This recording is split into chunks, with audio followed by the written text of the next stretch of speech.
Olá, pessoas!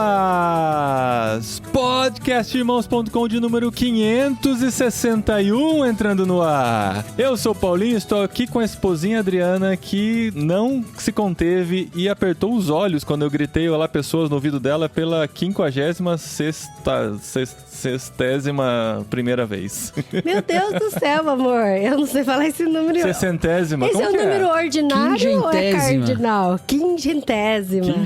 Cinquentésima. Nossa, eu falei tudo errado. Falou, por isso que eu falei. Como você sabe falar? Não sabe. Será que não? Eu chutei, talvez não seja isso, mas se eu me lembro bem, é isso mesmo, é isso mesmo. Agora não, deixa Quingentésimo, aí. isso mesmo. Sabe o que é melhor? Os espanhóis, a partir de 11º, não fazem mais o ordinal. Eles já falam 11 festival, sabe? É, muito bom, muito bom. Então, pra eles é 561 uma vez. É a cultura do sossego, né? A cultura de tá todo mundo entendendo. Pensar pra quê, né? Então tá tudo bom. E eu sou a Adriana e eu estou aqui com o Cacau Marques, que fez um livro sobre as suas reflexões no Twitter. Olha só, palavras que transformam. Porque muitas palavras do Cacau transformaram muita gente. Eu não sei se o Twitter transforma alguém, talvez só pra pior, eu acho. Ai, que horror. E eu sou o Cacau Marques e tô aqui com o Paulinho, que foi muito legal de me chamar pra gravar esse podcast aqui, pra falar do meu primeiro livro. Tô feliz demais. Aê, o primeiro! Cumprimos a promessa. Pisa no livro, não é? Não é quando as pessoas têm um tênis novo, a gente pisa no tênis, né? Vai estrear, né? Pisa no livro. Tinha isso, Cacau, no interior de... Tinha. A gente pisava na tênis botina. novo, todo mundo pisava, não é? E aniversário ganhava ovada, não é? Quebrava ovo na cabeça. Você era criança no interior de São Paulo ou no Rio de Janeiro, Cacau? No interior de São Paulo. Mas você nasceu no Rio, né? Eu nasci no Rio de Janeiro. Com 11 meses eu me mudei pra Ribeirão Preto. Perto de 3 anos mudei pra Tupã, onde eu fui criado de fato. Onde você teve seus tênis estreados na escola. Olha isso. Minhas botinas. Não, mentira. Que chute, cara. Não, que chute na escola. Tupã, terra vermelha, botina, né? Ouvintes de Tupã aí se manifestem. Eu sou de Piracicaba, não posso falar nada. Não, mas Tupã é uma cidade... Não é roça. Tem zona rural lá, lógico, né? Mas não é assim não, rapaz. Você acha que é asfaltado. Acho que eu já devo ter passado em alguma rodovia perto de Tupã. Deve, porque você vai pro Mato Grosso do Sul, é caminho. Mato Grosso do Sul, é. E nós estamos aqui pra cumprir a promessa dos dois lados, né? A gente queria muito que o Cacau estivesse aqui com a gente pra lançar o seu livro, e o Cacau está aqui com a gente pra lançar o seu primeiro livro. Gente, olha só, eu falei isso, que a gente tem que criar um quadro aqui no podcastirmãos.com, que são amigos que lançam livros. Olha só. Sim. Porque é muito orgulho, já é uma viu? série, já é uma série de podcasts aqui. Já pode colocar na tag aí, né, amor? Sim, já tem a hashtag Amigos que Lançam Livros, porque a gente gravou recentemente com o René Breuel, falando sobre paternidade, que lançou o livro no mesmo dia que você, né, Cacau? Os livros entraram no ar, ficaram disponíveis, estavam em pré-lançamento pro dia 19 de junho. Olha aí. A gente já gravou com o René, agora a gente traz o Cacau aqui pra falar sobre o seu livro Palavras que Transformam, um novo livro da Mundo Cristão, e a gente vai ter uma conversa sobre o tema aqui no podcastirmãos.com. O bom é que a festa de lançamento dá pra ser em ritmo de festa junina, né? Olha só, saudades.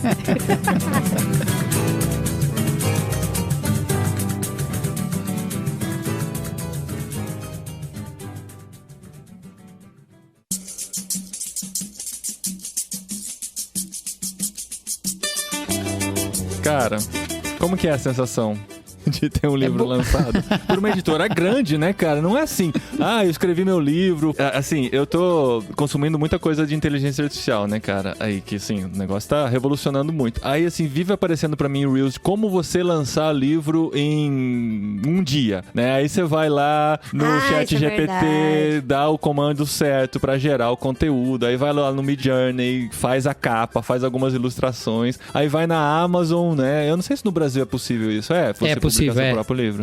Vai lá na Amazon, faz sob demanda e tal, as pessoas compram, você lança seu próprio livro. E lança a capa na inteligência artificial da Adobe, não é? Que agora a gente já sabe que dá pra fazer arte também. É que o Midjourney é o que veio antes da Adobe, a Adobe tá fazendo isso agora também. Não, mas o que eu vi, o cara fazia capa no Canva.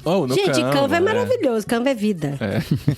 Tô ensinando meu filho a trabalhar no Canva, com o pai designer, mas ele vai trabalhar no Canva. Até eu uso o Canva, cara. O Canva quebra um galhão até pra quem é designer. Mas você, Cacau, tá aí lançando por uma grande editora, uma das principais editoras cristãs do Brasil, que tem investido em novos autores, que tem investido em autores brasileiros. Como que é a sensação, cara?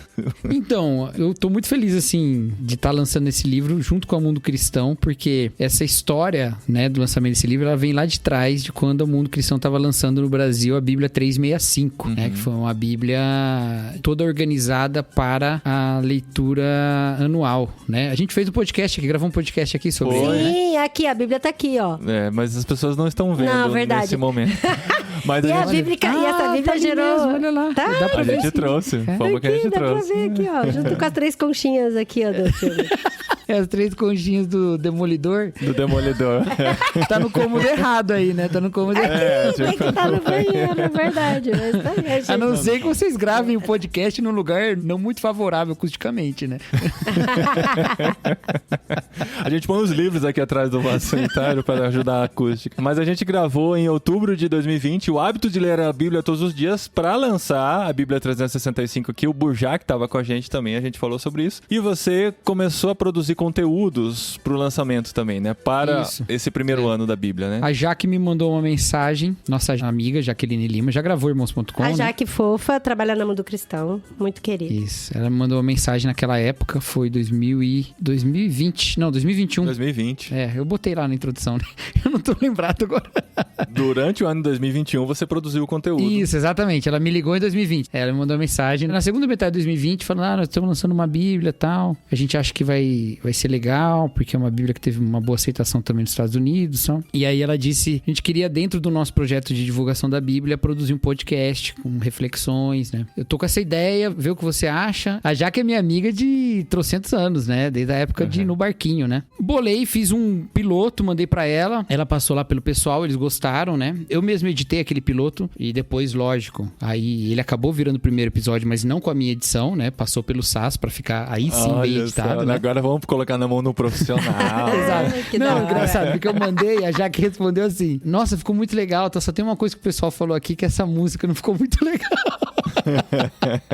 Mas você tava começando a editar também, né? Você não tinha nem editado Ovelhas Elétricas. Não, mas a música eu escolhi qualquer uma, porque foi tipo eu queria fazer rápido só pra eles terem uma ideia, entendeu? Na verdade, minha ideia não era que ia ser o primeiro episódio, ia ser só uma ideia de como podia ser. Aí ela respondeu, não, pode ser esse mesmo, só que a gente vai mudar a música, tal e tal. Então aí foi assim. E aí eles curtiram a ideia e foi. Nessa época, eu ainda falei com o Bibo. Eu falei, Bibo, eu vou gravar uns podcasts pro Mundo Cristão e tal. Aí o Bibo me falou assim, que se prepara que isso aí um dia vai virar um livro. Aí eu falei, nossa, mas por quê? Ele falou assim, não foi a mesma coisa com o Ed René? Não foi assim com o C.S. Lewis, ó? Então, eu lembro de C.S. Lewis, cara. Cristianismo puro e simples. A dica é, se a Mundo Cristão chamar você pra gravar vídeos ou áudio, já faz em formato de livro, porque facilita no futuro, né? É verdade. Que foi um erro que eu cometi, inclusive, que eu não fiz. Aí, passou aquele ano todo, foi muito legal. No outro ano, em 2022, ano passado, né? Já mais pro meio do ano, a Jaque falou comigo, Cacau, o que você acha de virar um livro isso? Eu falei, legal, tal. Ela falou, então eu vou levar essa ideia lá no conselho. Aí o Daniel Faria, que é o editor lá, entrou em contato comigo, a gente começou a desenvolver a parada aí do livro. Então, assim, tudo foi oportunidades que o pessoal da Mundo Cristão me deu, né? Oportunidades que eles me deram. Então, assim, não tem como dissociar dessa relação, né? E aí eu lembro lá atrás, Paulinho, lá atrás, nós indo lá no lançamento da NVT no Brasil, Sim. né? Foi 2019. Esse relacionamento, esse meu hora, relacionamento com a NVT vem lá de trás, ó. 2019. Inclusive, o título do livro tem a ver com isso. Porque, como eles são reflexões na Bíblia toda, em vários livros da Bíblia, ele acaba que ele fica difícil de você unificar tudo, né? Então, o subtítulo que tá aqui, né? Lições para uma vida de amor e liberdade, tem a ver com o fato de que quase tudo ali passa por essa ideia de um relacionamento de amor com Deus que proporciona uma liberdade dentro desse relacionamento, né? Então, assim, mais ou menos aí tem um fio que conecta tudo. Mas tem um capítulo aqui, que é um capítulo que eu gosto muito, que chama Formados pela Palavra, né? Que é o capítulo 7, onde eu falo lá de Esdras, aquele período lá em que Esdras lê a lei pro povo lá no livro de Neemias. E aí eu dei essa ideia pro Daniel, falei, Daniel, vamos chamar de transformados pela palavra, porque tem a ver com a Bíblia, a nova versão transformadora, né? Tem um capítulo formado pela palavra e tem tudo a ver com a ideia de que essas palavras da Bíblia nos transformam de fato. Né? Ah, não, legal, muito legal, tal. E aí depois ele veio, porque aí o pessoal que entende é o pessoal que entende, né? Ele veio depois e falou assim, Cacau, vamos colocar esse título, mas vamos inverter, porque na linguagem ativa é melhor do que na linguagem passiva. Então, em vez de ser transformados... Né? Na voz ativa, obrigado. Em vez de ser transformados pela palavra, palavras que transformam. E aí eu achei muito da hora. Eu achei muito melhor, inclusive, né? E acho bom que as pessoas entendam que não são as minhas palavras que transformam, são as palavras da Bíblia. As minhas, no máximo, transformam pro pior no Twitter e no livro te apontam pra Bíblia, que é essas que vão te transformar mesmo. Alguém perguntou pra mim se você era raivoso, assim, e tal, por causa do Twitter. Eu falei, gente, o Cacau é um amor. Eu já abandonei também o twitteiro raivoso. Eu não tô mais assim, já faz um tempo já. Sosseguei já. Sosseguei. Mas gente, quem não tem raiva de vez em quando? É normal. E às vezes as palavras... não, amadureci nesse aspecto. É que o povo não sabe receber a raiva da gente em paz. É isso que é o negócio. E o Twitter tá aí pra isso, né, gente? Exato. O Twitter não é um lugar pra você receber raiva. É um lugar só pra depositar e multiplicar a raiva nos outros, né? Então, por isso que é bom não entrar raivoso lá e esforçar pra não se tornar. Mas aí, então, em 2020 a gente falou sobre o hábito de ler a Bíblia todos os dias. E na introdução, né, que a gente conseguiu ler aqui desse seu novo livro, você fala muito da maneira como a gente deve ler a Bíblia. Eu queria conversar um pouquinho com você sobre a sua experiência de ler a Bíblia também, né? Porque você é um cara que produz conteúdo teológico, né? Você é professor, você grava podcasts, você tá escrevendo um livro e tal. Pastor, esposo. Tem que pregar. Tem que pregar quase todo domingo. Isso é verdade. Né? Então, assim, existe uma maneira de ler a Bíblia pra produzir conteúdo que muitas vezes vai refletir o seu relacionamento com a Bíblia no seu dia a dia, né? E o grande risco que eu acho é muita gente ir pra Bíblia só pra produzir conteúdo e fazer ela dizer o que você quer que ela diga, né? E ela consegue. Vamos combinar que tem um monte de gente que consegue fazer isso com a Bíblia, mesmo não tô aqui falando que é certo nem errado. Sim. Mas você consegue tirar o que você quiser. Na verdade, é o que mais tem, né? É o que mais tem. Então ela consegue, não é que ela não consegue. E uma coisa que você falou na introdução que eu gostei muito, que essa daí dá pra colocar entre aspas e postar por aí, que há maneiras de estudar a Bíblia que não nos aproximam de Jesus. Isso foi muito legal, cara. Porque, isso é muito legal. Citando o exemplo dos fariseus, dos mestres da lei da época de Jesus, que não viam Jesus refletido no que eles tanto estudavam, né? Então, isso passa um pouco pela minha experiência, pelo meu testemunho, sabe? Eu fui criado dentro da igreja, desde pequenininho, aprendendo, decorando versículo bíblico. Sempre fui embalado no sono por histórias bíblicas contadas pelo meu pai, né? Ou pela minha mãe. Que legal. Então, assim, o meu relacionamento com a Bíblia sempre foi de que ali tava o que é de mais importante pra se conhecer na vida, né? Só que aí, o que aconteceu? Num determinado momento da minha juventude, eu já era batizado, né? Já era convertido, já era batizado, já tava no seminário. Num determinado momento, eu me vi em crise. E essa crise tinha a ver com o fato de que eu não me sentia num relacionamento com Deus de fato. Então, Deus pra mim... Eu tava no seminário, cara, olha isso, né?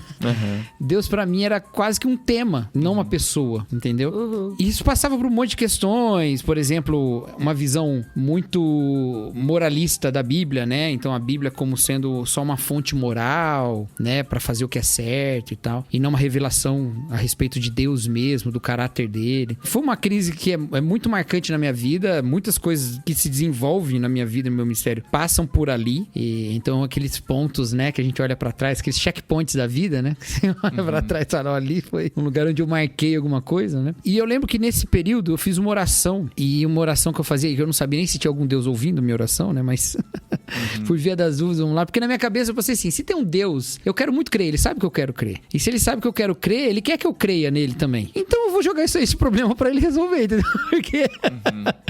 Porque assim, se ele existe, ele quer que eu creia. E eu quero crer, eu não tô evitando né? Então eu orei e falei isso, basicamente. E falei assim, eu quero saber quem você é. Eu não quero saber sobre você. Então, aí tem toda uma experiência que eu posso um dia contar num podcast sobre crise de fé, ou coisa do tipo. Ah, conta, mas cara, aí, já estamos aqui, uma coisa, aqui, eu quero ouvir agora. Não, porque tem uns detalhes que se conectam aí com essa história, mas o que acontece é o seguinte, a partir dali, essa ideia de um relacionamento verdadeiro com Deus, um Deus que é uma pessoa, isso se tornou muito central na minha vida, sabe? Muito mesmo. Por causa da minha criação, eu criei uma divisão nesse momento entre saber a Bíblia e conhecer a Deus. Você não vai conhecer a Deus sem a Bíblia, separado da Bíblia. Você não vai conhecer mais de Deus sem a Bíblia. Mas você pode conhecer a Bíblia sem conhecer a Deus, né? Não falta exemplos disso, né? De gente que conhece muito a Bíblia e sequer crê. Eu fui aluno na faculdade do Leandro Carnal. O Leandro Carnal tem livros escritos a partir da Bíblia, mas ele não crê, né?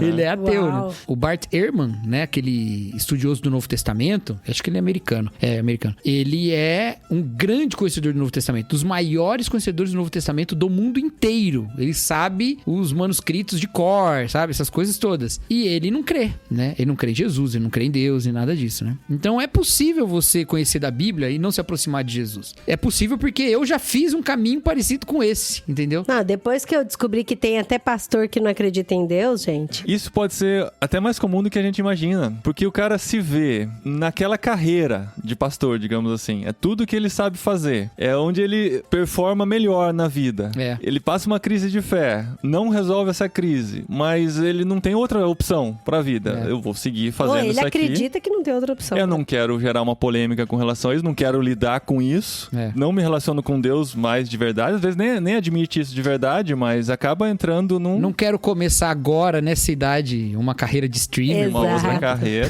vou seguir fazendo o que eu sempre fiz e vou maltratar a Bíblia com as minhas ideias, né? É. Mas, cara, a gente já conheceu pessoas que fizeram esse caminho e lendo a Bíblia e se descobriram tendo essa crise de fé ao ler a Bíblia. Exatamente. Por causa da forma como lia. Sabe assim, eu vou ler a Bíblia pra tentar entender se isso aqui é verdade ou não.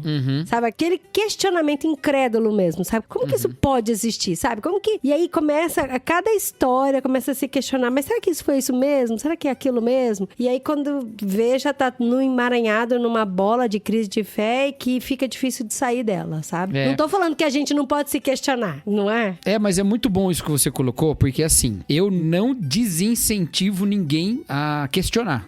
Eu incentivo que questione. O Chesterton, ele dizia que a melhor maneira de você lidar com alguém que é cético não é dizendo pra ele não duvidar, mas é levando a duvidar até da sua própria dúvida. Eu acredito muito... Eu até entendo quem pode acusar de ser uma visão um pouco ingênua. Talvez eu esteja sendo ingênuo mesmo, mas eu acredito que a busca honesta por resposta levará a respostas verdadeiras, ou pelo menos mais verdadeiras do que as que você tem agora, entendeu? Então, a investigação, a busca, isso são coisas boas mesmo. E aí que vem o negócio. Crise de fé, ela não necessariamente... Ela não é exatamente um problema. Quer dizer, a crise de fé é um problema, mas a dúvida, ela não é um problema. A dúvida não é um problema, né? O Tim Keller falava que um crente sem dúvidas é como um corpo sem anticorpos, né? Então, você precisa das dúvidas pra fortalecer a fé até. Mas, o lance é que, quando você entra numa crise, quando você tá numa crise, que aí é quando a dúvida ficou tão forte ao ponto dela tá quase na mesma força da fé, é aquilo que o Tim Keller também fala, que é um sistema alternativo de crenças. Você tem uma crença, você tem um sistema alternativo, eles estão numa disputa quase igual. Nesse momento, tá tendo um conflito aí. Mas esse conflito não é necessariamente entre o Deus verdadeiro, um Deus falso que tá tentando te quebrar a sua fé. Frequentemente, isso é um conflito entre quem Deus é e quem você pensava que Deus era.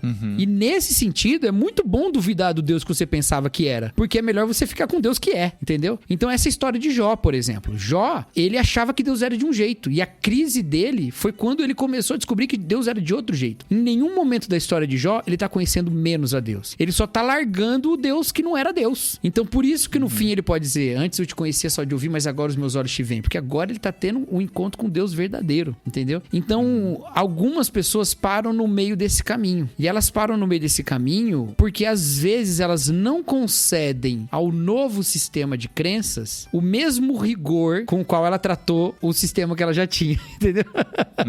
Isso aconteceu muito comigo. Eu cria Eu cria. Mas em vários momentos da minha crise, eu pensava assim, mas sabe que se não for verdade, tem até umas coisas que são boas, porque tinha umas coisas que eu queria fazer que a Bíblia não deixava, entendeu?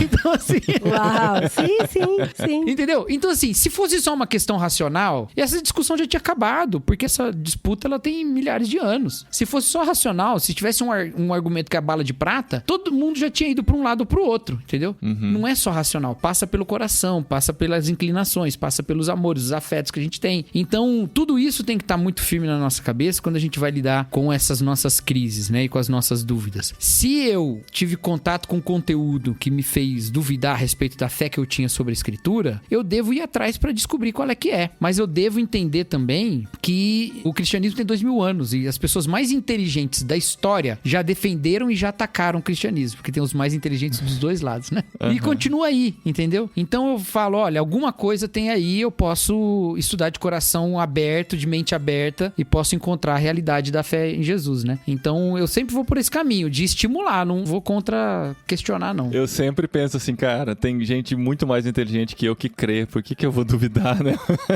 Mas tem que tomar cuidado com esse pensamento, viu? Porque a gente passou por algumas situações aí há uns anos atrás, que gente que a gente admirava muito, que era muito inteligente, estava acreditando em umas coisas bem bizarras. Não, mas daí a gente vai pra outra que a gente admira também, né?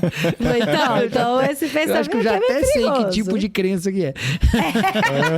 Então, né? Não, mas eu tô brincando porque, assim, a nossa fé não pode estar nas pessoas, é lógico, Isso, tem que estar em Deus, claro, né? Mas por favor. ajuda a gente a ser conduzido também. Exatamente. No momento de crise, essas coisas, às vezes, elas nos ajudam mesmo. Porque, assim, você fala, aquela pessoa não é idiota. Então, assim, eu posso ainda não estar na posição de acreditar nisso, mas eu, pelo menos, posso me conceder a permissão para que, olha, acreditar não é coisa de gente ignorante, entendeu? Eu lembro de um debate, na época que eu me preocupava mais com apologética, hoje eu me preocupo só com apologética do dia a dia, né? Mas na época que eu me preocupava com debate, com essas coisas, que eu acho que tem seu valor, só não é o meu ministério, eu lembro de um debate do Alistair McGrath com...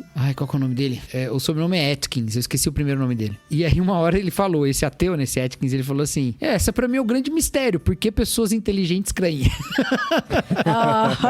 Então assim, até pra ele isso surgiu como uma ponta, né, de dúvida sobre a dúvida dele, entendeu? Então acaba ajudando às vezes, né? Acaba ajudando mesmo. Não pode ser o fundamento da nossa fé, mas acaba ajudando.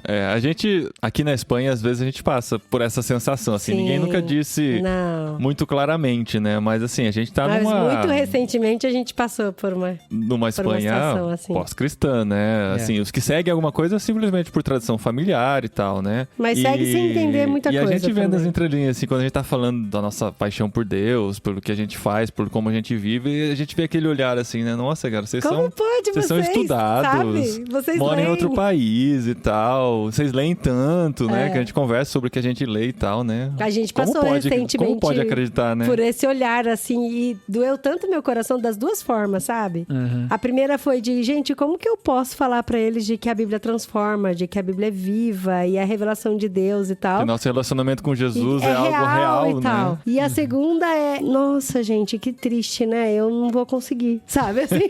Acho que eu não vou conseguir. Acho que eu não vou conseguir, sabe? Porque não somos nós que fazemos, né? Quem faz é o Espírito. Exato. E é um testemunho fiel é necessário, né? O McGrath, de novo, ele fala assim, que a apologética hoje, ela é menos sobre a lógica intrínseca do cristianismo e mais sobre o que ele oferece pra vida. E você mostra o que uma coisa oferece pra vida vivendo essa coisa, entendeu? E não mostrando como ela é lógica. As pessoas, elas não estão menos crentes em coisas fantásticas, em coisas inexplicáveis. Elas não estão menos crentes nessas coisas, porque as pessoas estão acreditando em signo, sabe? Que não são não é só não é explicado. Sim, sim. É assim, até comprovadamente não faz sentido, né? Elas acreditam em várias coisas assim. Elas estão dispostas a assumir uma série de religiões ou de espiritualidades diferentes, né? Sim. A grande questão é que a fé cristã, e aí não sei como é que é na Espanha, mas pelo menos aqui no que eu vejo, né? A fé cristã, especialmente a fé cristã evangélica, ela oferece o que é de pior pra vida no testemunho dessas pessoas, né? No conhecimento que elas têm. Ela oferece só conflito, só inimizade, só condenação, né? Então, para elas, é isso que está sendo testemunhado, né? Aqui é interessante porque, assim, todo o conhecimento que se tem do evangélico no Brasil, aqui mal se conhece. Muita gente, assim... A gente tava falando com um amigo nosso, ele falou assim, ó, quando eu era criança, eu fui aprender violão. E eu acho que aquele cara que me ensinava violão era evangélico, porque ele falou assim, eu só sei tocar música cristã, pode ser?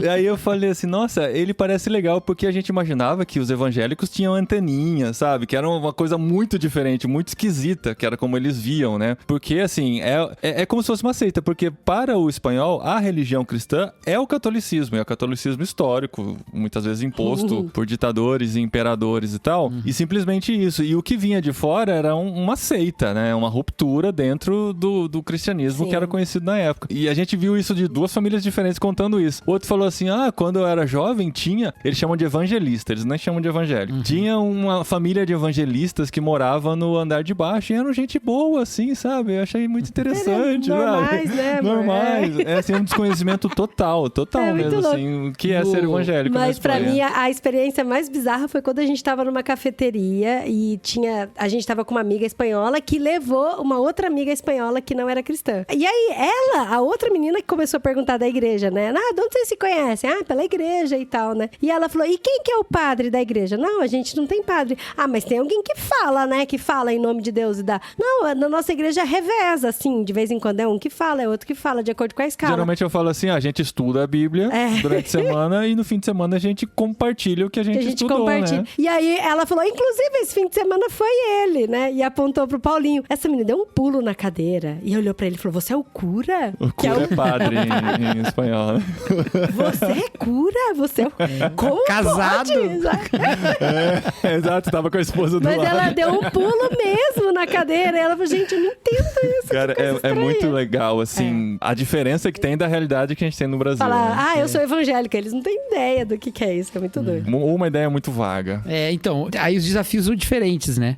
Mas talvez eles tenham essa mesma ideia sobre o cristianismo, os mais secularistas, né? Com base em outras coisas que também não são muito boas, vindas aí de um outro tipo de cristianismo, o cristianismo católico, por exemplo. Né? Sim, com certeza. Acaba sendo um desafio também, né? Então, eu acredito muito que o que a Bíblia faz conosco e o que Deus quer fazer, na verdade, é realmente formar uma comunidade de valores eternos, né? Então, isso tem a ver com encarnar essa maneira de viver o mundo e menos com saber dar resposta pra tudo, sabe? Isso mudou a minha maneira de me aproximar da Bíblia. Não que eu não acho que as respostas são importantes ou que a teologia não seja importante, pelo contrário, né? De lá pra cá eu só estudei mais teologia, ensinei mais teologia e tudo isso, né? Mas no momento em que você separa o conhecimento teológico ou que você busca o conhecimento teológico sem buscar a devoção, nesse momento você tá fazendo aquilo que Paulo fala de se ensoberbecer com o conhecimento, né? E quando você tá ficando mais soberbo por causa do conhecimento, você tá se afastando de Jesus, porque Jesus nos leva à humildade, né? Então, é mais ou menos isso. Por essa minha história com a Bíblia, eu acabei me aproximando da Escritura, ensinando as pessoas a se aproximarem da Escritura desse jeito. Eu conto no livro ali uma ilustração que eu criei pra iluminar, né, um pouco isso, né? Porque assim, você pode dizer, não, eu posso conhecer o que tá escrito na Bíblia, eu posso conhecer o que tá escrito num livro qualquer, posso conhecer os poemas todos de Fernando Pessoa, sei lá. Mas a maneira como você lida com essas palavras muda o seu conhecimento de fato ou não delas, né? Então eu proponho uma história lá que é de um homem que dá um presente pra um colega, que é um livro de culinária, um livro de receitas, né? E aí, quando ele se encontra de novo, ele fala, e aí, gostou do livro? E o colega responde, olha, cara, vou ser bem sincero, eu não gostei não. Os capítulos não têm ligação com o outro, eu não consegui descobrir quem é o protagonista até agora, já li várias páginas e a história ainda não faz sentido, né? Então ele pegou um livro de receita e leu como se fosse um romance. A gente comete esse erro com a Bíblia, a gente pega a Bíblia e lê como se fosse um monte de coisa, como se fosse um conjunto de regras, como se fosse a proposta de uma religião, como se fosse uma narrativa histórica, um registro histórico, né? Então vou olhar ali pra ver o que é que aconteceu no passado, né? O futuro, futuro, sabe? Vidência pra minha vida. Também. O que é que vai acontecer pro futuro, né? São todas analogias que a gente usa, né? O manual de instrução, quem nunca ouviu essa, né? O manual de instrução do Criador. Como eu queria né? que o homem tivesse nascido com um manual de instrução, porque daí a gente saberia de tudo. Mas o homem nasceu, chama Bíblia. Nossa, já ouvi várias. Retiro de mulher, então? Eu queria entender os homens que nasceram antes da Bíblia, né? Esses não tinham manual. Esses que lutem, né? Mas a proposta não é a gente conhecer esse texto, assim como a proposta de um livro de receita não é você decorar as receitas, né? É você praticá-las, né? É você cozinhar. E da Bíblia é você viver por essa história de um relacionamento que a gente tem com Deus. Então, se você tira Deus da jogada, e aí eu tô falando de Deus mesmo, não tô falando de Deus como se ele fosse um personagem da Bíblia, mas o Deus que inspirou essas palavras. Se você tira ele, você vai continuar com o texto, porque o texto tá ali, crendo em Deus ou não. Mas essa possibilidade de transformação num relacionamento que promove tudo que o melhor relacionamento pode promover, que é amor, perdão, misericórdia, graça, segurança, né, esperança, essas coisas todas boas que a gente tem num bom relacionamento, isso você vai perder pra ficar, de alguma maneira, com um livro bastante empobrecido no seu sentido transcendente. Então, acho que esse é um desafio que a gente tem na leitura bíblica, né? Eu acho que passa um pouco pela maneira como a gente aprendeu a ler a Bíblia, sabe? Sim. Acho que a gente ensina um pouco a criançada a ler a Bíblia desse jeito, né? Então, esse é um desafio, né, cara? A gente tem os filhos aqui, a gente tenta mostrar diferente o relacionamento nosso com a palavra de Deus, né? Mas é uma coisa que, assim, por mais que a gente tente colocar na cabeça deles, é uma coisa que eles vão ter que se descobrir sozinhos no seu próprio relacionamento com Deus, né? De como realmente olhar pra Bíblia. Porque essa coisa, né, que eu passei, a Adri passou, você passou, né? De ter uma fé construída, que faz parte da construção da nossa fé mesmo na infância, né? A partir da escola dominical, a partir dos nossos pais, a partir do relacionamento com amigos e tal, até chegar ao ponto que a gente descobre que, na verdade, tudo que a gente crê, a gente ainda não realizou de verdade, né? Não se deu conta de verdade do que é a fé em Deus, do relacionamento com Deus. E a partir desse momento acontece ou a ruptura, ou você entende de fato o que é viver com Deus e passa a desenvolver isso de outra maneira. A gente sabe que nossos filhos vão passar por isso também, porque por mais que a gente tente, né, colocar na cabeça deles, é ainda a gente colocando na cabeça deles, né? E é o Espírito Santo que vai fazer a obra de fazer realmente eles entenderem e viverem essa realidade, né? E a gente também tem questionamentos, sempre tem questionamentos, né? E eles fazem a gente pensar nos nossos questionamentos também, quando eles têm um questionamento. Sim. E até fazendo uma comparação muito ruim, e o Cacau nessa hora ele vai me ejetar aqui do clube, é como se, por exemplo, a gente assistir uma comédia romântica com eles. Eu já tentei assistir comédia romântica com eles, e eles ficaram, nossa, eu fui tentar assistir Romeu e Julieta com eles, o Leonardo DiCaprio. E é ruim o filme, meu Deus, como aí é você ruim. descobriu que eu sempre falei que era ruim. É ruim, viu? É Volta regra pra dos ele, 15 anos. A gente achava que ele era bom, hoje a gente assistindo de novo é muito ruim. E aí mostrei quando o Leonardo DiCaprio vê a Clary Danes a primeira vez através do aquário, e não sei o que tem, e que rolou. E os dois, olhei pra cara dos dois, eles estavam, sabe assim?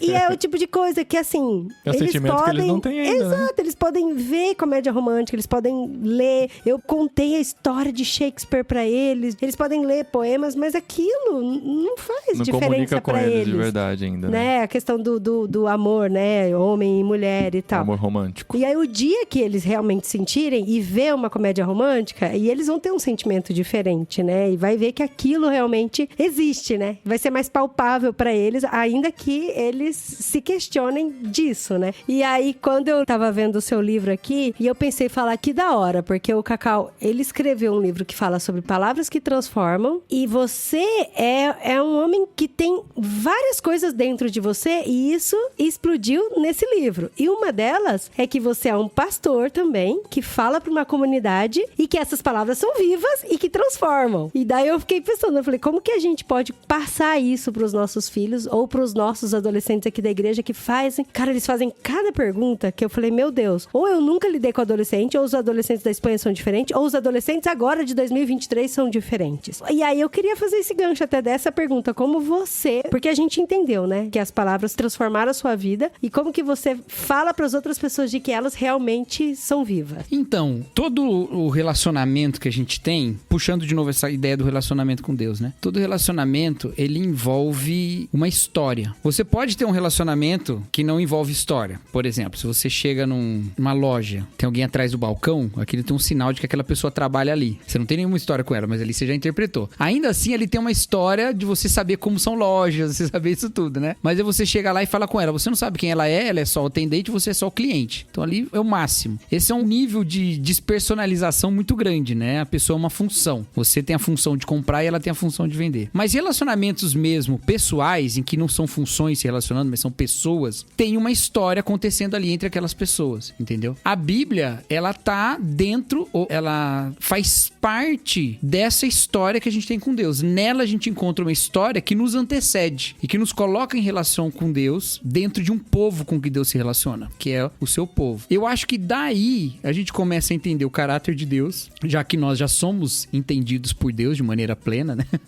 Ele já nos conhece de maneira plena. A gente começa a entender o caráter de Deus ali e a gente passa a viver de acordo com esse relacionamento. Então, quando, por exemplo, vou tentar dar um exemplo aqui. Eu sou amigo de vocês, certo? Sou amigo de vocês. É um exemplo, né? Eu falei que é um exemplo, não é uma hipótese. Mas olha só, eu sou amigo de vocês. Aí, nós não estabelecemos entre nós regras, certo? Nossa amizade não é baseada no fato de que, não, quem é meu amigo faz isso. Não, pra ser meu amigo, você tem que, né? Responder o WhatsApp. Por exemplo, se fosse isso, já tinha... Já tinha acabado. Uai, ele tarda, mas não falha de responder. Deixa no ar aí só, tá?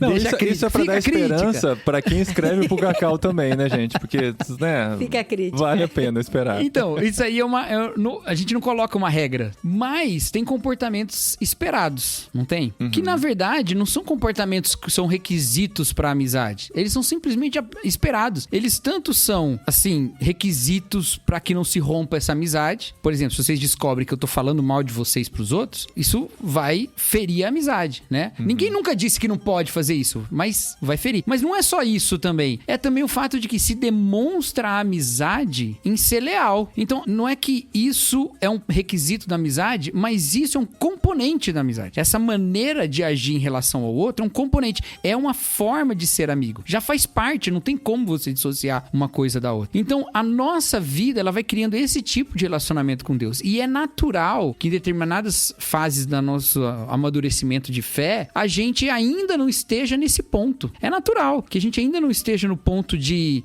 ter compreendido tudo que faz parte de ser um amigo de Deus, de tudo que faz parte de estar dentro dessa aliança com Deus. Mas a gente vai compreendendo e isso vai nos formando em Deus. Então, a palavra de Deus, ela vai fazendo parte da gente, não porque quando a gente lê, a gente sente que Deus está falando alguma outra coisa, mas é porque ao nós assumirmos a maneira de viver desse relacionamento com Deus, a própria amizade com Deus está existindo ali, entendeu? Então não é um requisito que Deus coloca, faça assim se será meu amigo, mas isso é ser amigo de Deus já. Isso já tá junto, né? Porque é assim com todo mundo. Voltando ao assunto lá de crise de fé, tem um livro muito bom, que não é da Mundo Cristão, né? Mas é da...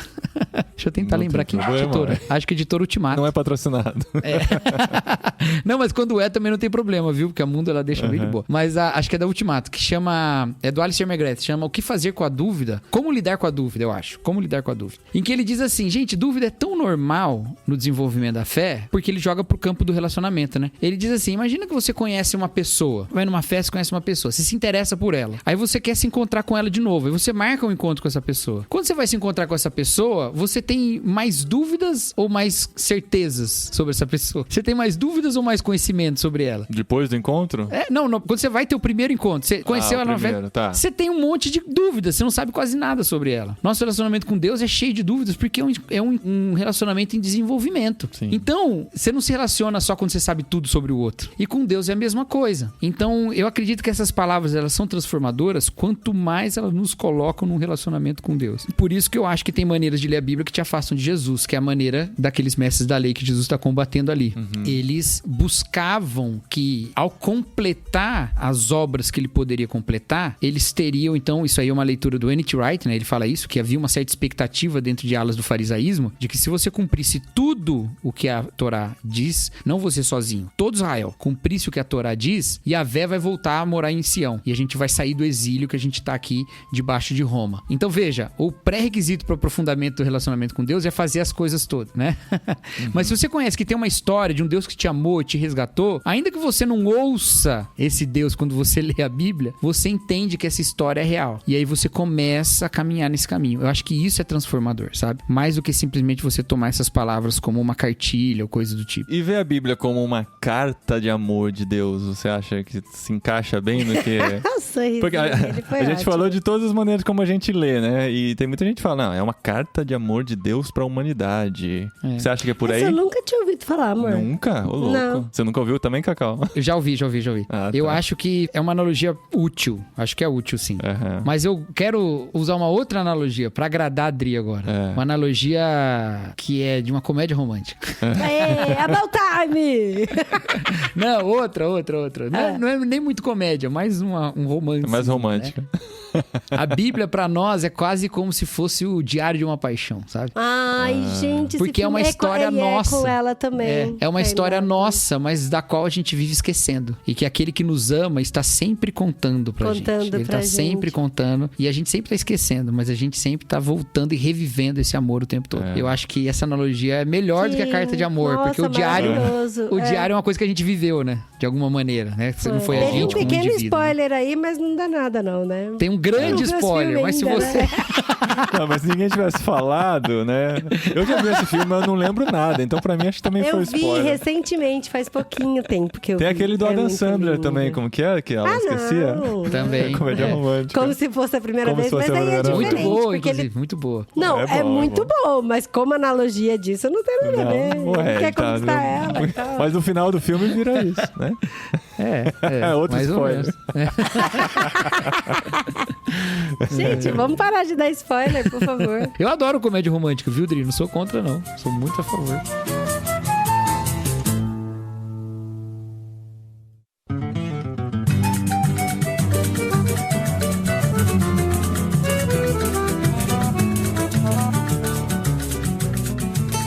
Quero voltar no tema da vida de amor. A Bíblia traz lições, como o seu subtítulo diz, para uma vida de amor e liberdade. Como você define essas duas palavras, amor e liberdade, no contexto bíblico? Legal. Vamos começar um outro podcast agora.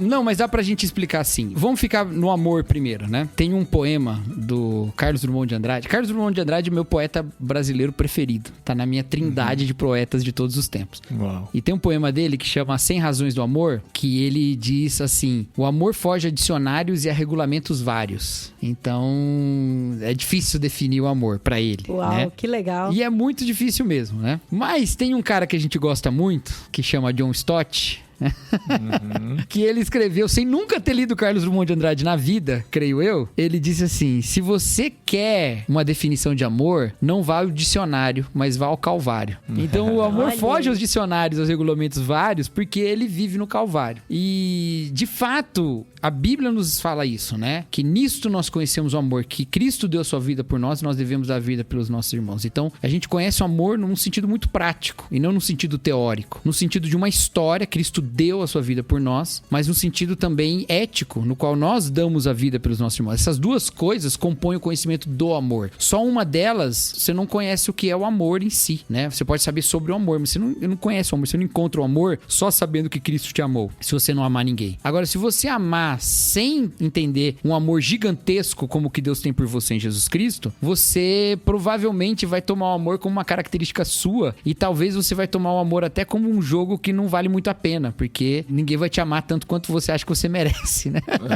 Então, o conhecimento do amor em si, ele tá ficar nessa relação de entender que Deus nos ama em Jesus Cristo de uma maneira impagável, mas que nós também amamos os outros de uma maneira movido por esse amor. Outro exemplo pessoal aqui, tô cheio de testemunhos pessoais, né? Isso não tá no livro que eu vou falar agora. Espero que não esteja no BTcast também, vira exclusivo. Talvez vai estar, eu já não garanto. O primeiro podcast que a gente grava sobre o livro, ele tem vantagem, né? Que a gente vai colocando todas as histórias ali primeiro. Aí só o pessoal saber, a gente tá gravando antes do BTcast, mas o BTcast lançou antes da gente. Então, assim, aí vocês entendam aí quem falou primeiro e tal. Não, mas o Vivo é parceirão, vai. Mas qual que é a história, pessoal? É uma história, vai parecer um pouco triste, talvez até melodramática, mas não é bem assim, não. É o seguinte, quando minha mãe morreu, eu fiquei muito mal, muito triste. Foi muito repentino, vocês lembram disso, né? Vocês foram até no velório e tal. Foi muito repentino, muito... Assim, nada a ver, né? Nada a ver nas nossas expectativas, né? Perto do aniversário dela, ela tava toda animada que os parentes iam em casa e tal. Mas foi assim. Aí, no dia que ela morreu, a gente fica ali, né? Quando você perde alguém próximo, você fica num estado super... Fica meio inerte, torpor, né?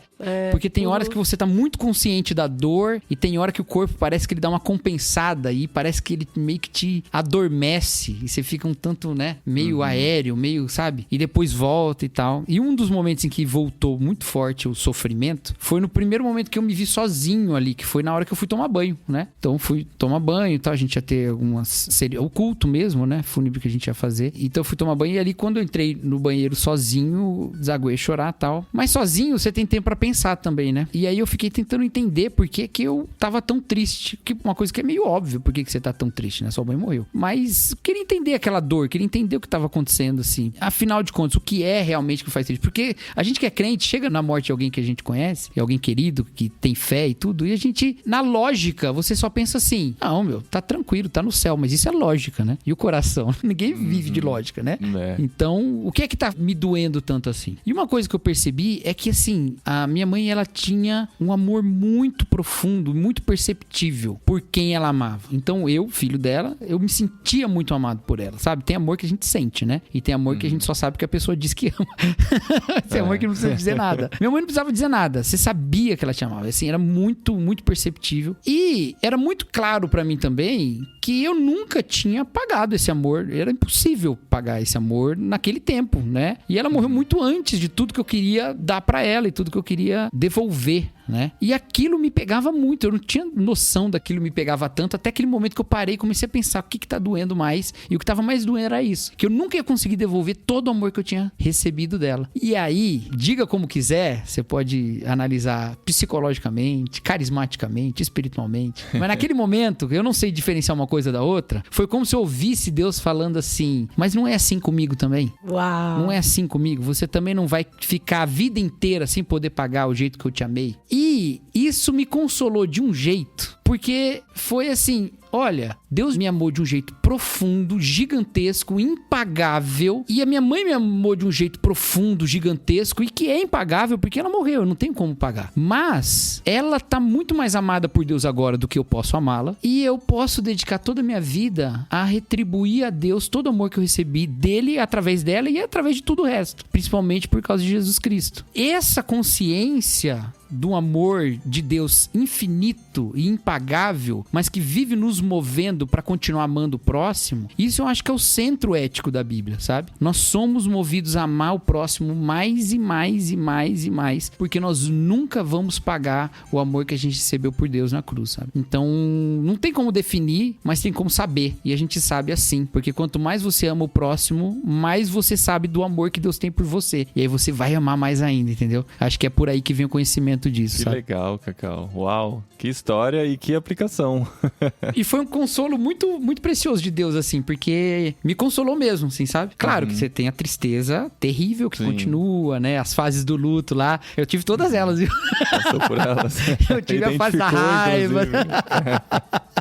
Mas em todas elas tinha esse sentido, o tal da lógica e do coração, né? Essa lógica, ela existia. Então, no momento que você, às vezes, vai perder o controle, você fala, eu sei, meu coração tá indo, tem um jorrar de sofrimento aqui passando por mim, mas eu sei que aqui eu tô em Deus, né? Tem essa lógica que me sustenta ainda, né? Então, isso é uma coisa importante. Por isso que a Bíblia, apesar de ser um texto, ela é muito pessoal também, né? Tem uma outra coisa que eu escrevo lá na introdução, né? Que é como uma carta... No front, né? No front de batalha, né? Que o soldado recebe da sua noiva, né? Todo relacionamento que eles têm naquele momento é aquele, né? A noiva tá no país e ele tá no front de batalha. E ele tá lendo aquela carta. A carta tem um sentido. O texto tem um sentido. E ele não deixa de ter. As coisas que ela fala no texto, elas são faladas, elas são escritas, elas estão codificadas na maneira de escrever. Aquele texto tem um sentido. A Bíblia tem um sentido. Mas existe um sentido no relacionamento que só ele entende. Eu não vou entender lendo a mesma carta. Sim, eu posso até me comover, porque eu tenho empatia, a gente tem essa capacidade de se colocar no lugar do outro. Posso até me comover, mas não é a mesma coisa. Não é a mesma coisa. Então tem um relacionamento pessoal de Deus comigo na Escritura, que é comigo. E é dessa mesma maneira, entendeu? Tem essa dimensão pessoal com Deus, sabe? Mas o legal é que, assim, o poder da palavra de Deus é que ela é com você e ela pode ser da mesma intensidade comigo, né? Perfeito. A carta de amor da namorada não vai ser, né? É muito louco isso. É isso mesmo. Cara, e liberdade? Outro conceito muito rico para nós cristãos, mas muito mal interpretado. E às vezes o versículo usado muito esquisito também, né? Qual versículo que você... Conhecereis a verdade. Esse daí, cara. Boa. Quando você pensa em maltratar a palavra de Deus, né? Esse foi um dos maiores maltratos que ela recebeu nos últimos anos, né? O que é a liberdade, segundo a Bíblia, na sua maneira de enxergar e o que você tentou colocar no livro? Pois é. A liberdade, ela é vista por nós, né? Como sendo a autonomia do indivíduo, né? A autonomia plena do indivíduo. Então, quanto mais o indivíduo se vê livre para decidir da maneira que ele quiser, não só sem estar debaixo de alguma autoridade, mas também sem estar limitado por nenhuma contingência, mais livre ele tá. Então, assim, essa que é a ideia muito presente hoje, né? Então, o cara tá livre porque ele pode fazer tudo o que ele quer, nada o limita. Então, eu não sou totalmente livre porque, sei lá, eu não posso pular da janela aqui e sair voando, por exemplo, agora. Poder pode, né? Eu não vou sair voando. Vai voar por um pouquinho. Pular pela janela eu posso. Eu tinha um professor de química que ele falava assim, eu posso tomar ácido sulfúrico? Aí eu falava, não, ele pode sim, uma vez só. Você pode tomar uma vez só. Então, né, a gente tem esse conceito de liberdade. Mas é interessante que se você tira Deus da liberdade, se você simplesmente tira Deus da liberdade, ou tira Deus da existência e vai pensar a liberdade ela é muito uma tarefa. É isso que a gente aprende dos existencialistas, sabe? Os filósofos existencialistas, o Sartre vai dizer que a gente é condenado a ser livre. Por que a gente é condenado a ser livre? Porque a gente nasce no mundo absolutamente sem nada. Sem nenhum parâmetro, sem nenhum conhecimento, sem nenhuma limitação, sem sentido. A gente nasce no mundo sem sentido. E como a gente nasce sem sentido, a gente é obrigado a fazer o sentido pra gente mesmo. Então a gente tem todas essas opções e essa é a nossa condenação. A gente é condenado a ser livre. Então essa é uma ideia que o existencialismo trouxe como uma conclusão lógica do ateísmo, né? O Sartre disse naquele livro dele, O Existencialismo e o Humanismo, ele fala que o existencialismo nada mais é do que levar o ateísmo às últimas consequências, né? E eu não tô falando isso como uma crítica, tá? Eu acho a filosofia existencialista muito interessante, tá bom? Um dia chama eu e o Thiago pra falar sobre existencialismo aqui, que você vai ver. Uau, eu e o Thiago, a gente adora. Fechou. Tá reservado, hein? Põe aí. Já vou mandar uma mensagem já no nosso grupo lá. Fechou. Mas, veja, e o Sartre não tá errado se você parte do pressuposto ateísta que ele parte. Ele não tá errado, ele tem razão. Essa é uma espécie de tarefa. A tarefa de ser livre, a condenação de ser livre. Só que a Bíblia, ela tem um outro conceito de liberdade. Quando você pega os 10 mandamentos, Deus chega no povo e ele vem com 10 mandamentos, que é o início da lei. Depois tem mais 600, né? Mas ali ele pega 10 mandamentos. Aí você fala assim, bom, quem dá mandamentos não tá querendo trazer liberdade, né? Porque a liberdade, ela São regras, né? É abrir mão das regras todas, né? Então assim, se ele tá me trazendo mandamento, ele não tá trazendo liberdade. Só que ele começa os 10 mandamentos dizendo, eu sou o Senhor teu Deus que te tirou do Egito, da casa da escravidão. Então, os mandamentos, eles não são limitação da liberdade. Eles, na verdade, são os termos da liberdade. E aí, o cenário dos 10 mandamentos fala tanto quanto o texto. Qual Qual é o cenário dos 10 mandamentos? É o deserto, certo? Eles estão no deserto. Uhum. Gente, o deserto, em comparação com a escravidão no Egito, o deserto é outro oposto, né? Não tem ninguém mandando ali você. Você tá absolutamente livre. Sim. Não tem ninguém te obrigando a fazer nada. Você tá sozinho. Não tem nem nenhum olhar te constrangendo a fazer alguma coisa. Porque tem coisa que a gente quer fazer e não faz porque os outros estão olhando. Nem isso tem no deserto. Então você tá totalmente livre. Só que olha só que coisa curiosa. Você tá livre, mas você vai morrer. Uau. Se você quiser entrar no deserto pra ser livre, pode entrar, mas você vai morrer. Então, dentro desse contexto do deserto, o que era de fato ser livre? Não era abandonar o povo e caminhar pro meio do deserto. Era continuar andando naquele caminho em que Deus era a coluna de fogo à noite e a nuvem durante o dia. Era continuar naquele povo em que o maná caía e sustentava todo mundo. Então, o que Deus está nos ensinando é, olha, todo mundo de alguma maneira tá limitado por alguma coisa. A questão é você pensar o que vai te limitar. Você pode ficar aqui limitado pela lei, mas ela é uma lei que te limita, mas te dá vida. Ou você pode ir pro deserto, que não te limita, mas no qual você vai morrer. Quando você pensa no Salmo 1, e se eu for escrever mais um livro, acho que vai ser por aí que eu vou escrever. Tem um capítulo que eu falo sobre isso no livro. O Salmo 1, ele diz assim, que o homem bem-aventurado é aquele que medita na lei de dia e de noite. Ele é como uma árvore. A árvore não é um exemplo de liberdade. Ainda mais uma árvore plantada, né? Se for um ente do Senhor dos Anéis, talvez você possa pensar que ele é livre, né? Mas é uma árvore plantada. Uma árvore plantada, ela não é liberdade. Agora, como é o ímpio? É como a palha espalhada pelo vento. A palha parece muito mais um sentido de liberdade, porque ela tá voando, Olha né? só. Quando você assiste lá o comecinho do Forrest Gump, ele começa com uma peninha voando, lembra? Sim. É isso, né? A palha, pensa nessa imagem, é uma imagem de liberdade. Uma palha voando, soprada, uma folha sendo soprada. Só que, na verdade, não é isso. A palha tá soprada pelo vento, ela tá livre do solo, mas ela tá presa no vento. A árvore tá presa no solo, mas tá livre do vento. Se o vento bate na árvore, a árvore não sai voando, mas ela tá presa no solo. A palha não tá presa no solo, mas se ela quiser resistir ao vento, ela não consegue. O vento bate nela e leva pra onde ele quer. Todo mundo tá preso em alguma coisa, entendeu? Qual a diferença? A diferença é que uma coisa te dá vida e a outra não. O solo dá vida pra árvore, o vento não dá vida pra folha. A folha, a palha, ela já foi planta, ela já esteve plantada. E estando plantada, ela era viva. Mas agora, solta do solo, ela tá presa no vento, mas tá morta. A árvore tá presa no solo, mas tá viva, entendeu? Uhum. E se você pensar no decorrer do tempo, qual dos dois tá mais livre? A árvore tá mais livre, porque os seus galhos ainda vão crescer, vão dar fruto. Ela tá vibrante, de certa forma, dentro ali, contida, né? Mas tem vida ali, tem seiva correndo. Tem muita vida, Tem né? muita vida. A palha não vai ser mais nada. A única coisa que pode acontecer com ela pra mudar quem ela é ser consumida. No caso, pelo fogo, que diz lá, né? Que só serve pra ser consumida pelo fogo. Então é nesse sentido que a gente é livre em Deus. Não livre no sentido de que nós podemos fazer o que a gente quer, mas que em Deus a gente tem a vida pra viver da maneira que é viva. O Timothy Keller, ele diz que toda liberdade envolve uma perda de liberdade. E isso é verdade. Vamos supor que eu quero ser livre pra tocar uma peça de Liszt no piano. Liszt é um dos compositores mais difíceis de tocar no piano, né? Eu nunca toquei nada dele na época que eu estudava piano, mas vamos supor que eu quero tocar lá uma música de Liszt no piano. Pra eu tocar uma música de Liszt no piano, ter essa liberdade de poder tocar, eu vou ter que perder minha liberdade várias vezes pra precisar estudar, entendeu? Você vai perder sua vida, na verdade, né?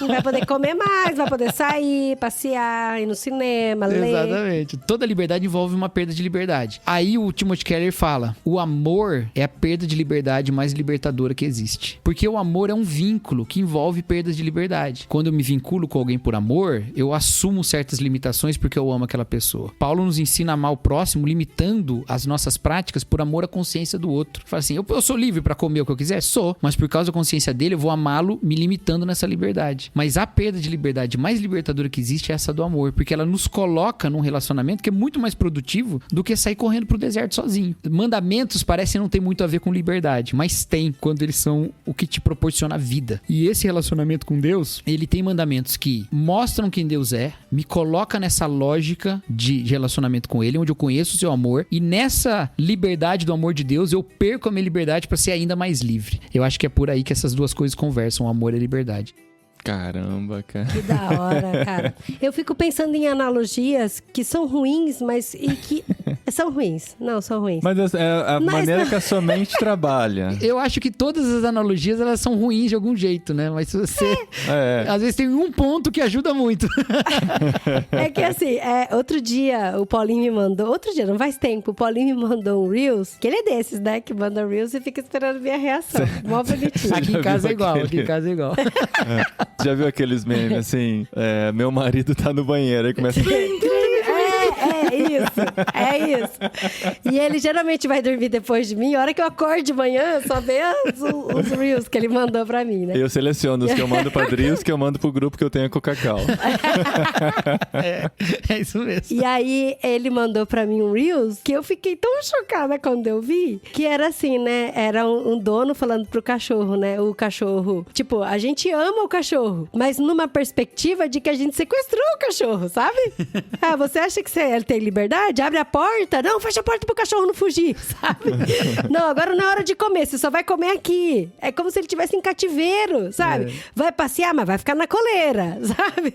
E se a gente soltar, todo mundo fica olhando. Porque se escapar, Tobias, a gente pega. É o Tobias, o cachorro Tobias. É o cachorro Tobias. E o Tobias acha que ele não é amado por isso, sabe? Porque, na verdade, ele tá num eterno cativo. E aí, agora, ouvindo a sua analogia, eu fiquei pensando, sabe? Porque as regras que a gente impôs pra nossa cachorrinha, por exemplo, é pra garantir a liberdade dela. E é pra garantir que ela seja amada e que ela tenha uma vida feliz, né? De uma forma, uma analogia ruim. Eu já comecei falando Não, mas assim, mas dá pra aplicar assim. Por exemplo, a gente não deixa ela sair no parque e comer cocô dos outros cachorros, por exemplo, sabe? Eu não sou livre pra comer cocô?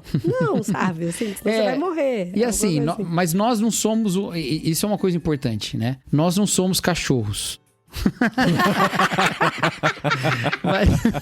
Pausa dramática.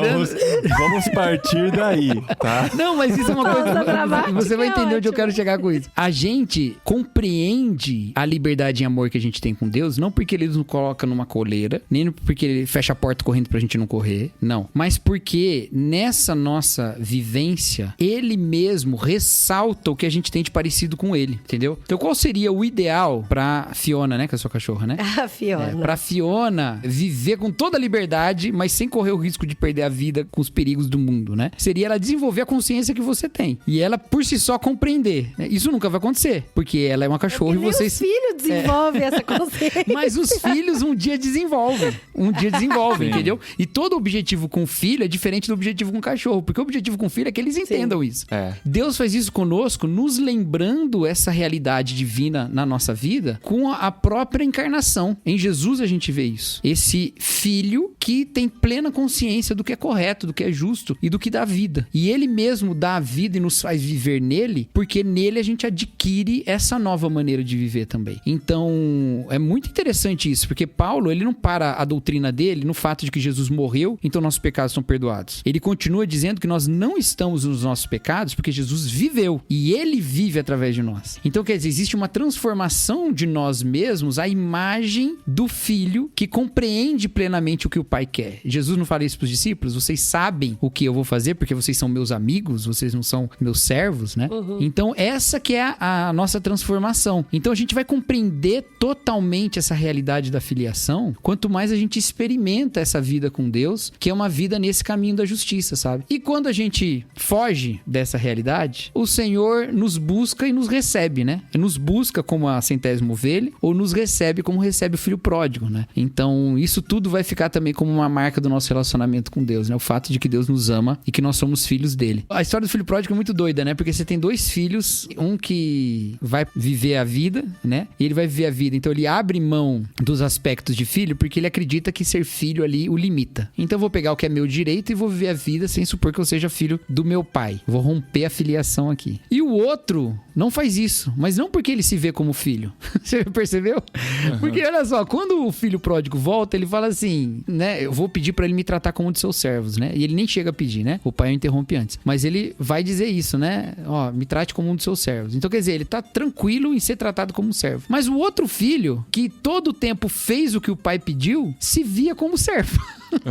Porque ele fala, eu sempre fiz o que você quis, mas os servos fazem isso. Ele disse, você nunca me deu um bezerrinho aqui, um cordeiro, um boizinho pra fazer um churrasco. E aí o pai fala o quê? Tudo que é meu é seu. Então o desenvolvimento da consciência de filho é o desenvolvimento de entender que eu sou livre. A analogia do filho é importante nisso, porque Paulo lá em Gálatas, ele vai usar essa analogia pra falar a nossa relação com a lei. Ele diz, quando a criança é pequena, ela tá como um escravo. Você fala, como é que a criança tá como um escravo? É, porque o pai coloca lá um escravo pra cuidar dela. Ela tá debaixo da autoridade de um escravo. Mas ela é filha do dono do escravo. Ela é herdeira do escravo. Ela vai herdar aquele cara, mas aquele cara agora manda nela. Porque ela não tem consciência. Mas quando ela se torna madura e ela inculca as noções de segurança e de civilidade, ela não tá mais debaixo da escravidão. Então a obediência a tornou livre.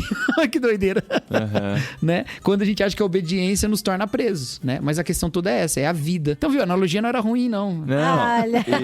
E eu lembrei que, assim, é uma conversa recorrente com os meus filhos falar sobre isso. Filho, por que eu não te deixo o dia inteiro no eletrônico? Por que a gente escolhe as melhores comidas pra você comer? Porque se você pudesse decidir hoje, eu acredito que você ia querer ficar o dia todo no eletrônico, ia querer comer as comidas que mais te dão prazer. Só que a gente tem um conhecimento, já viveu uma vida muito antes de você, que a gente já tem uma consciência diferente do que você tem hoje. Então é simplesmente porque a gente te ama. A gente limita você porque a gente te ama. A gente dá as melhores refeições, as mais adequadas porque a gente te ama e porque a gente quer que você cresça bem. Exato. E adquira essa consciência do que é bom pra você, né? E é mais ou menos esse o caminho mesmo, né? Claro que numa proporção muito maior no relacionamento com Deus. E muito mais perfeito, porque o Deus Pai é perfeito, né? Nenhum pai na Terra que é perfeito, mas tenta fazer o melhor, né?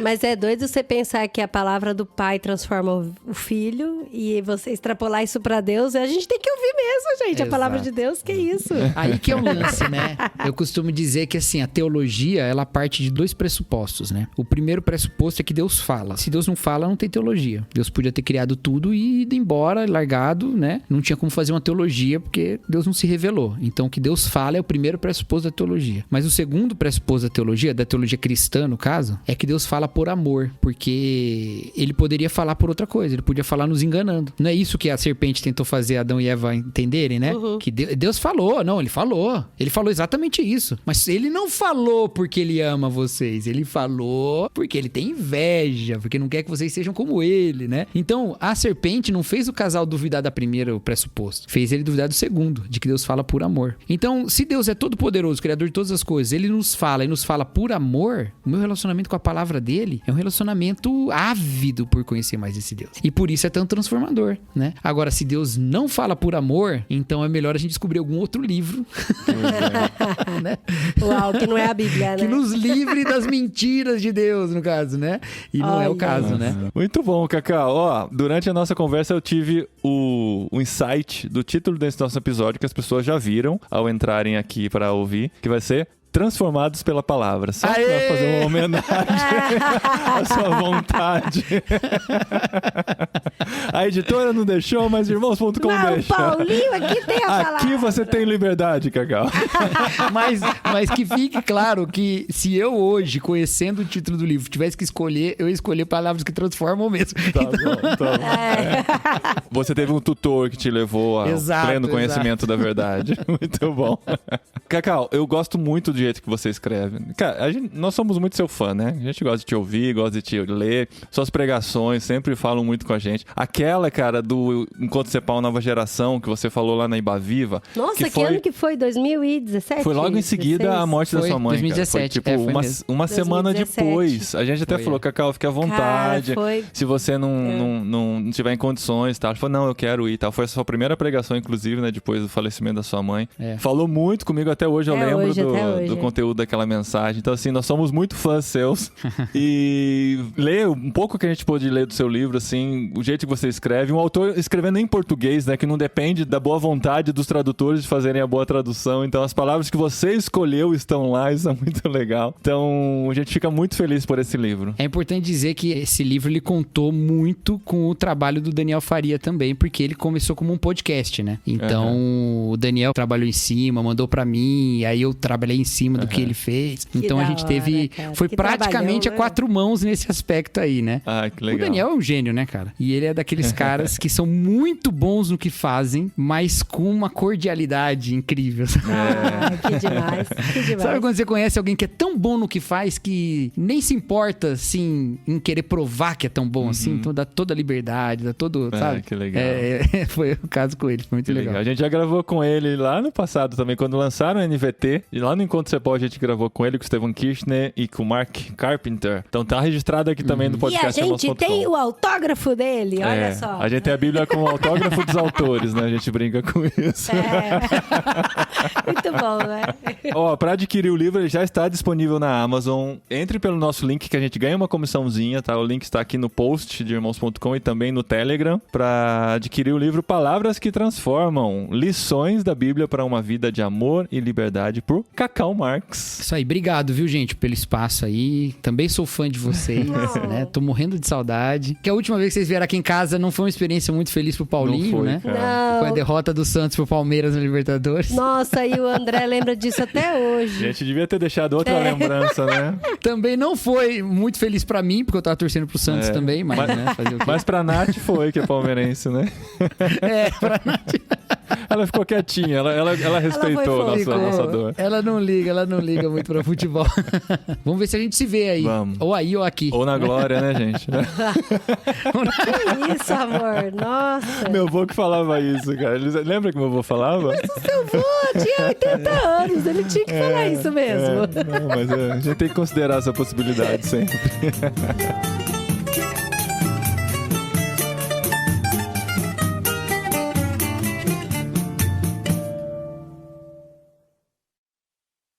Mas agora eu que tenho que ir aí pra vocês fazerem uma paella pra mim. Nossa. Cara, tem tanto... Meu, a paella é tão super valorizada, cara. Tem tanta coisa mais gostosa que Não é, paella não. aqui. É o melhor prato que eu comi na vida. Que você não comeu tudo que tem na super Espanha, então, o Cacau cara. conhece salmorejo, ó. E Tem ele muita gosta. coisa boa, cara. Salmorejo, uma delícia. Salmorejo é bom, Fideuá. cara. Fideuá tá ali, ó. Paella e Fideuá Fideuá é pra mim, ó. gostoso. Tem muita É. comida boa aqui. E o salmorejo a gente come quase todo dia agora, né? No verão, é. Não, salmorejo é bom demais.